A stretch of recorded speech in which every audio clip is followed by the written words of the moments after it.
Labis namang ikinatuwa ng ilang mga residente ang pagbubukas ng kadiwa ng Pangulo Kiosk sa Metro Manila.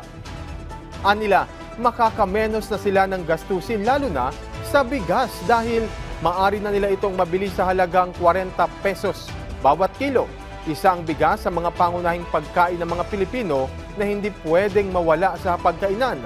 Malaking tulong din daw ito yung isinagawang programa para makabili pa sila ng karagdagang pagkain para sa kanilang pamilya, tulad ng karne, isda at mga gulay. Hirap. Mas importante din yung nakakaminos tayo dahil siyempre para yung mga